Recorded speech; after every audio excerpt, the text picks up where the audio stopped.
शिवाय नमोस्तुभ्यं भक्तों। श्री शिव महापुराण पांचवी उमा संहिता का 15वां अध्याय शीर्षक है पाताल लोक वर्णन। व्यास जी बोले, सब दानों में श्रेष्ठ दान कौन सा है जिसे करने से मनुष्य का कल्याण हो जाए, उसे मुझसे वर्णन कीजिए।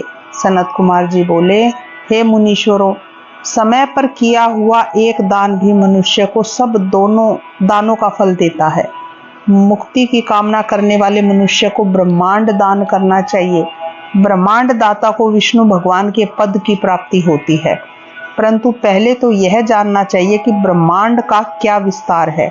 ब्रह्मांड के कारण रूप शिव जी हैं। वे वक्त और अवक्त और अनाम्य हैं। उनमें काल से दो प्रकार के ब्रह्मा उत्पन्न होते हैं।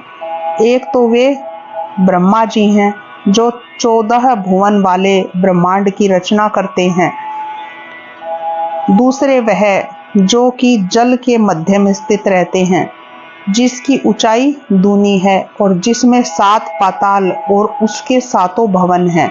वे उस ब्रह्मांड का पालन करते हैं। उसके आधारक शेष जी के गुणों का तो कोई वर्णन ही नहीं कर सकता। वही शेष जी पाताल के मूल में स्थित होकर भूतेश द्वारा सब गुणों से पूजित हो सारे भूमंडल को अपनी पीठ पर धारण करते हैं। उनके पराक्रम को कौन कह सकता है?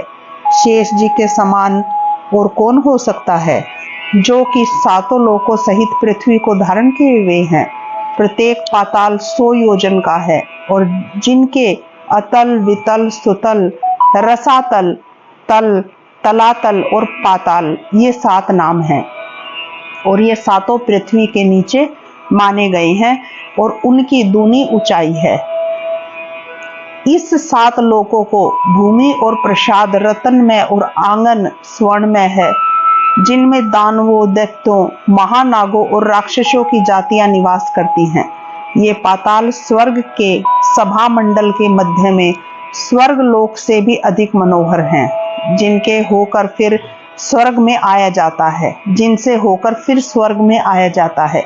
तप के बल से मनुष्य पाताल लोक में दैत्य, दानव, सर्प, सिद्ध तथा मनुष्यों सहित सुख प्राप्त करता है। इस प्रकार श्री शिव महापुराण पांचवी उमा संहिता का 15वां अध्याय यहीं समाप्त होता है भक्तों। श्री शिवाय नमोस्तुभ्यं।